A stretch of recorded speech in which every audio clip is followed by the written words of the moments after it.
Hello, everyone. So, for learning outcome number 4, we're going to be focusing on the functions of the large intestine.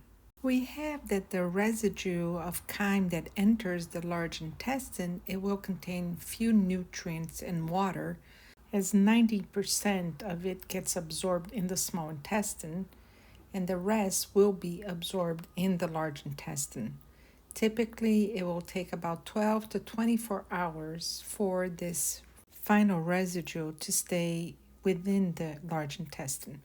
The large intestine will absorb most of the remaining water in a process that will convert the liquid chyme residue into what we call a semi-solid feces. It can also be referred to as a stool. The feces will be composed of undigested food residue, unabsorbed digested substances, millions of bacteria. It will also be composed of old epithelial cells from the GI mucosa, inorganic salts, and enough water to let it pass smoothly out of the body. Therefore, it may not surprise you that the large intestine can be completely removed without significantly affecting the digestive function. For example, in severe cases of inflammatory bowel disease, the large intestine can be removed by a procedure that's known as colectomy, and often a new fecal pouch can be crafted from the small intestine and sutured all the way to the anus. It's not a pleasant procedure, but when necessary is one that will serve the patient in replacing the digestive functions that they need. In the large intestine, mechanical digestion will begin when chyme moves from the ileum into the cecum, an activity that is regulated by the ileocecal sphincter. Right after you eat, peristalsis in the ileum forces the chyme into the cecum. And when the cecum is distended with the chyme, then the contractions of the ileocecal sphincter will strengthen. And once the chyme enters the cecum, then the colon movements will begin.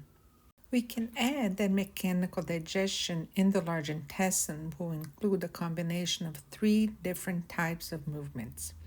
Movement of the ingestion materials from the cecum to the transverse colon occurs very slowly, and it involves both the peristaltic activity and the haustral churning, which are segmentation movements of the large intestine.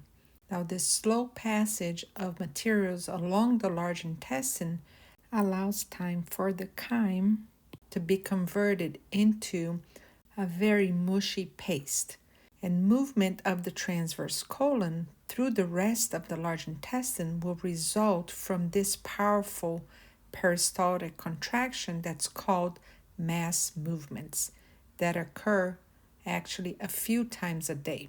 And the stimulus is going to be distension of the stomach and the duodenum, and the commands are going to be relayed over the intestinal nerve plexus.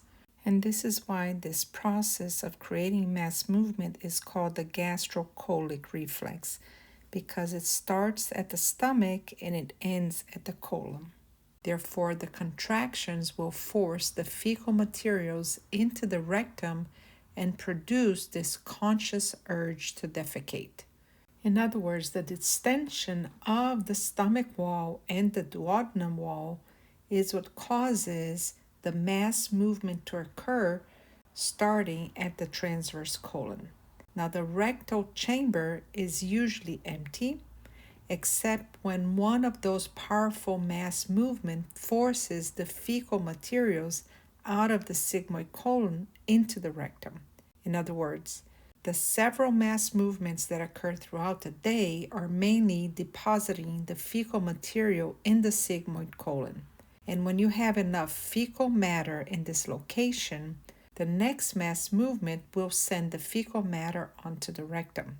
And this will cause a distension of the rectal wall that will then stimulate the conscious urge to defecate. And this will also lead to the relaxation of the internal sphincter through what we call defecation reflex, and then the fecal material moves into the anal canal. Now, defecation will only occur when the external anal sphincter, which is voluntary, relaxes. However, keep in mind that the longer you hold the fecal matter inside of the large intestine, the harder it becomes, because one of the main functions of the large intestine is to absorb water. Therefore, the longer it stays, the harder your feces become. Also, there is only about 10% of water left to be absorbed in the large intestine, as most of it is going to be already absorbed by the small intestine. And this can lead to constipation. And this is why when you have diarrhea, it is really soft and watery because it stays very little time in the small and large intestines. It is sort of like a defense mechanism.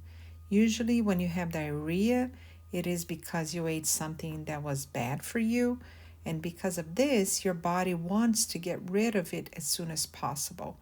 And it also does not want to absorb any of this bad food. Therefore, it pushes it out as fast as possible.